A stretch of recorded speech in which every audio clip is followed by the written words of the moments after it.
새벽잠을 깨우고 주님 앞에 하루의 첫 시간을 들이신 모든 성도 여러분을 예수님의 이름으로 환영하고 축복합니다. 19세기 말 미국 보스턴 교회 담임 목사였던 윌리엄 로버츠 목사님의 이야기입니다. 당시 보스턴 교회는 설립된 지 오래되었던 정통과 명성을 자랑하는 교회였습니다.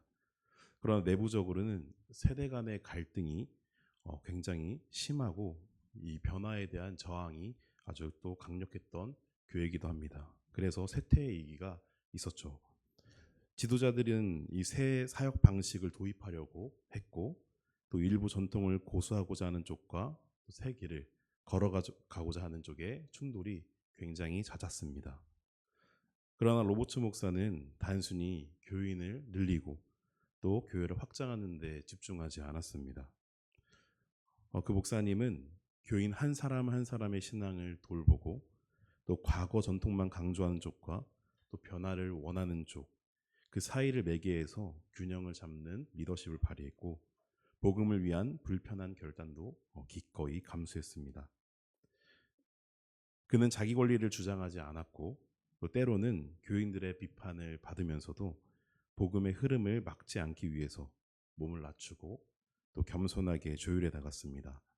그 결과 수년이 지나서 이 교회는 과거의 명성뿐만이 아니라 새 세대도 포용하는 교회로 회복이 되었고 내부 갈등보다 상호 존중과 연합을 통해서 교회는 더욱더 단단해지고 견고해졌습니다. 이 예화는 오늘 본문 속 바울과 그리고 바나바와 디모데가 보여준 지혜로운 모습과 연결이 됩니다. 그리스도인의 공동체, 특히 교회가 굳건히 서서 나아가려면 단순히 숫자나 겉모습의 화려함보다 한 사람 한 사람의 믿음이 회복되고 또 그들과의 관계가 회복이 되고 복음의 흐름을 위한 결단이 필요한 줄로 믿습니다. 이 시간 바울과 바나바 그리고 디모데가 과거 초대교회를 어떻게 굳게 세워갔는지 이들의 모습을 함께 보면서 오늘날의 교회를 굳건하게 세워가기 위한 지혜를 깨닫는 귀한 시간이 되시기를 예수님의 이름으로 소망합니다. 첫 번째 우리에게 주는 지혜는 교회를 돌아보는 사랑과 책임의 마음을 가진 바울의 모습을 통해서 우리가 발견할 수가 있습니다. 15장 36절 말씀을 우리 다시 한번 함께 읽도록 하겠습니다. 함께 읽겠습니다. 며칠 후에 바울이 바나바더러 말하되 우리가 주의 말씀을 전한 각 성으로 다시 가서 형제들이 어떠한가 방문하고자 하고. 이 구절에는 깊은 영적인 의미가 담겨 있습니다. 오늘 본문은 바울의 제2차 전도 여행을 배경으로 하고 있는데요. 바울이 이전에 복음을 전파했던 이 교회들을 돌아보는 영적 지도자로서의 책임을 보여주는 구절입니다. 바울은 목적이 있었는데요. 그 목적은 교회를 세우는 것에 있지 않았습니다. 바울은 복음을 전파하고 한 사람 한 사람이 진정한 그리스도인으로 거듭나는 것을 소망하며 전도여행을 떠났던 것이죠. 만약 바울이 어떠한 건물이라는 교회를 세우는 것이 목적이었다면 이미 과거에 이 목적을 달성했으니 돌아볼 필요가 없었습니다. 그러나 그런 것이 아니라 그들의 영적인 회복에, 지속적인 영적인 회복의 목적이 있었기 때문에 그곳에 있는 형제들이 바른 기초 위에 바르게 서 있는지 혹은 시간이 흐르기 시작하면서 흐트러진 것은 없는지를 점검하고자 한 것이죠. 왜냐하면 수리아와 길리기아 지역에 세워진 여러 교회들이 할례와 같은 교리적인 문제나 과거에 익숙했던 이방 문화와 그리고 우상 숭배 같은 문제로 혼란을 겪을 만한 충분한 여지가 있는 지역이기 때문에 그렇습니다. 바울은 단지 복음을 전하는 것을 하나의 미션으로 생각하지 않았습니다. 만약에 자신의 미션으로서 복음을 전하기 시작했다면 그 사역에만 몰두하여서 앞으로만 전진하고 그리고 뒤를 돌아보지 않은 채 복음을 전하는 데 있어서 돌봄의 행위를 전혀 하지 않았을 것입니다. 그러나 바울은 사역에 있어서 돌봄이 정말로 중요하다는 것을 알고 있는 사도였고 그리고 그것을 놓치지 않았습니다. 이전에 바울을 통해서 복음을 받아들인 자들이 그저 지나가는 한 사람으로 바라본 것이 아니라 그들을 향한 사랑과 그리고 섬김의 마음이 충분히 있었기 때문에 이렇게 움직일 수가 있었던 것이죠. 사랑하는 성도 여러분, 교회를 견고하게 세우기 위해서는 가장 먼저 성도를 견고하게 세워야 합니다.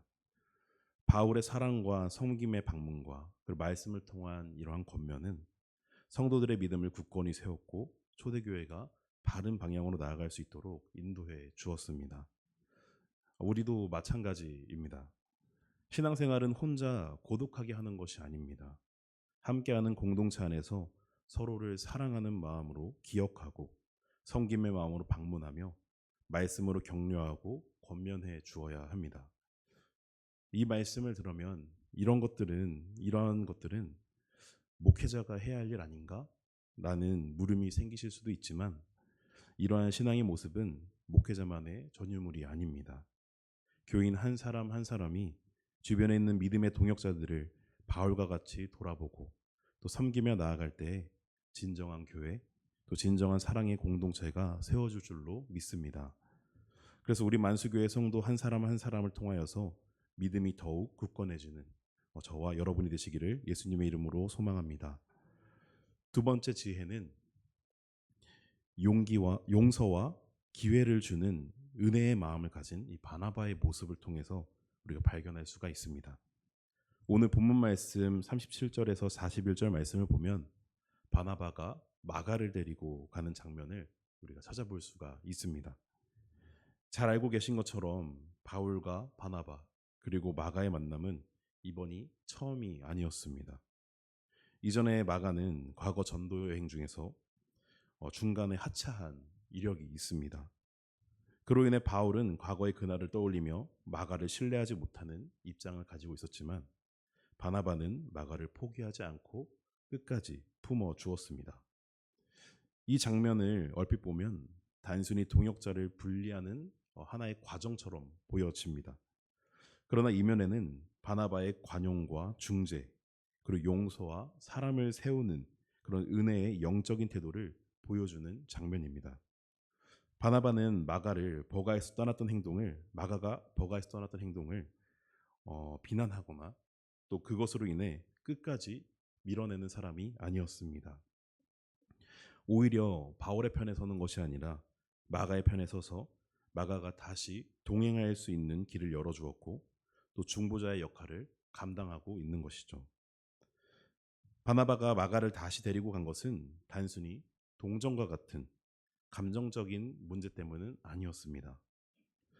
마가가 이전에는 실수를 저질렀지만 그 실수로 인해서 앞으로 그가 모든 전도 여행에 함께할 수 없다는 것을 말하는 것이 아니라 다시 믿음 안에서 일할 수 있도록 마가에게 기회를 준 것이죠.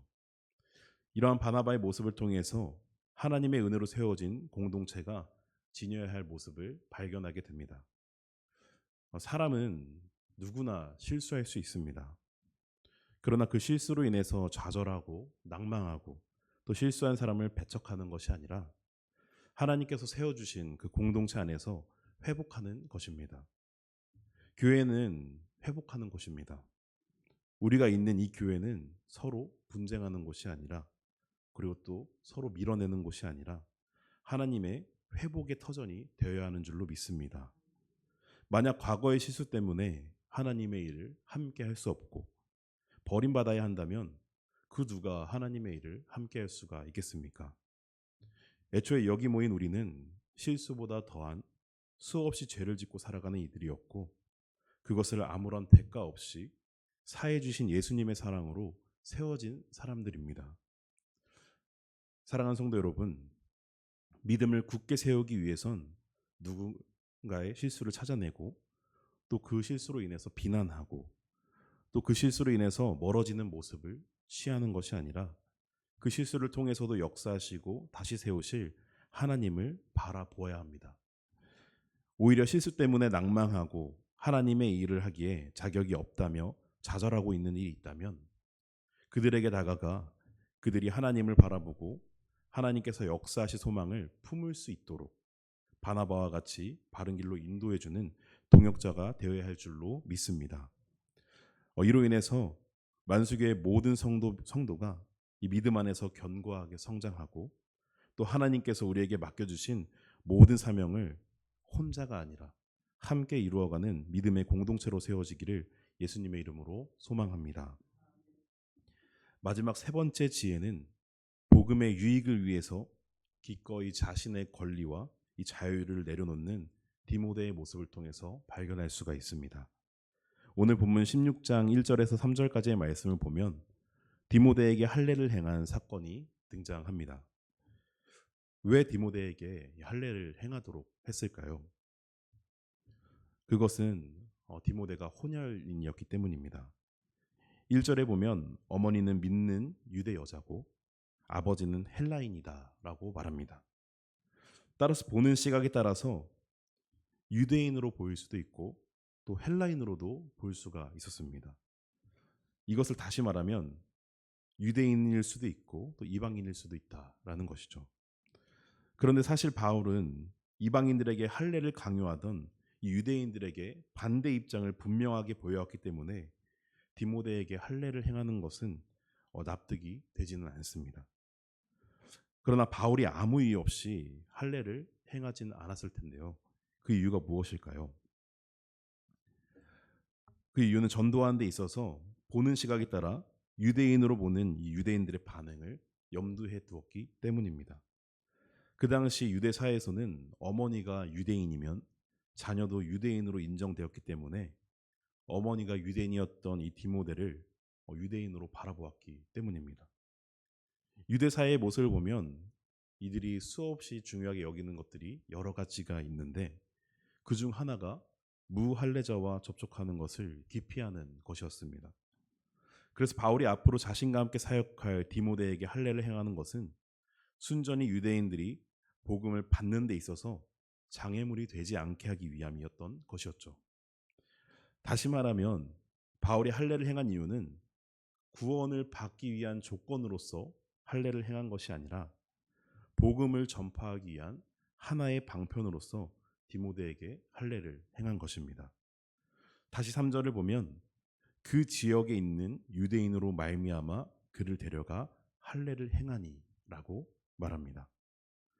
즉 바울은 복음을 위해서는 유대인들에게는 유대인과 같이 또 이방인들에게는 이방인과 같이 되기를 주저하지 않았던 사람이기 때문에 디모데에게도 역시 그러한 것을 강조한 것입니다. 바울은 그 지역에 있는 유대인들에게 복음을 전하기 위해서 그들이 복음을 받아들이는 데 있어서 걸림돌이 되는 게 있다면 그것을 제거하고자 한 것이죠. 그런데 이 모든 것을 단순히 바울 혼자서 결단하고 행할 수 있었을까요? 오늘 성경에 기록되어 있지는 않지만 어쨌든 이 할례라는 것은 디모데의 동의가 없으면 행할 수가 없는 것입니다. 디모데의 입장에서는 할례를 강요한다면 그것이 싫으면 전도 여행을 포기하면 되는 것이었습니다. 갈라디아서 2장 3절을 보면 바울이 이방인들은 할례를 받아야만 구원을 얻는다고 주장하는 그 유대인들에게 그 주장이 옳지 않다는 것을 입증하기 위해서 헬라인이었던 디도에게는 당당하게 할례를 행하지 않습니다.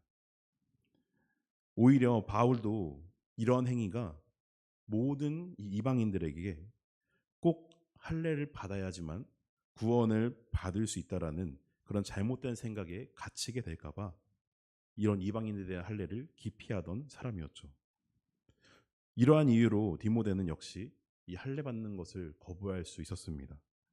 그러나 그 역시 유대인 앞에서 할례를 행한 것은 그 지역에 있는 유대인들이 디모데의 아버지가 헬라인인 줄을 알고 있음에도 불구하고 복음을 전파하는데 충분히 이것이 걸림돌이 된다는 것을 인지해야 했고 이것을 제거해야 된다라고 생각했기 때문입니다. 즉 디모데가 할례를 받지 않은 상태로 전도 사역에 참여하게 되면 유대인들은 그 사실만으로도 디모데를 율법을 무시하는 사람, 또 부정한 자로 여겨서 복음 자체를 듣기 전에 마음을 닫아버릴 이런 위험이 있었던 것이죠. 이러한 디모데의 모습을 통해서 우리가 발견할 수 있는 지혜는 첫 번째로는 복음의 유익을 위해서 자발적으로 자신의 권리와 자유를 감수하는 자세입니다. 율법적으로는 할례를 받을 의무가 없었던 디모데였지만 그는 자신의 자유와 그 권리를 주장하지 않았습니다.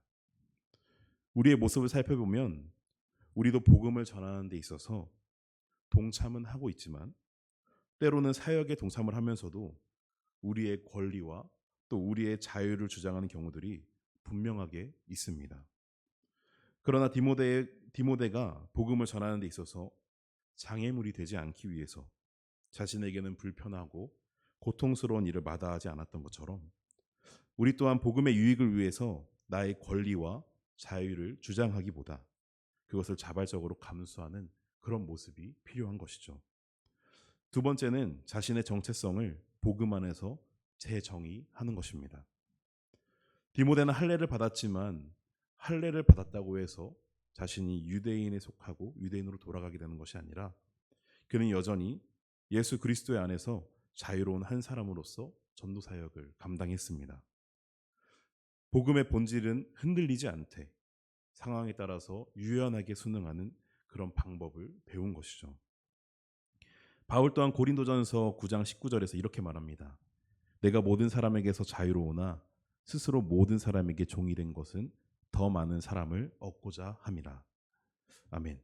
사랑하는 성도 여러분, 이러한 디모데의 모습처럼 우리도 복음 안에서 우리의 정체성을 분명히 하되 복음이 전해지는 자리에서는 또 유연하고 겸손하게 순응할 수 있는 사람이 되어야 합니다. 마치 바울이 유대인들에게는 유대인들과 같이 이방인들에게는 이방인들과 같이 접근했던 것처럼 말이죠. 때론 내 생각과 권리를 내려놓고 복음이 흘러가도록 길을 열어주는 사람이 되어야 하고 때로는 하나님 나라를 세우기 위해서 스스로 종이 되기를 마다하지 않는 그런 사람이 되어야 합니다.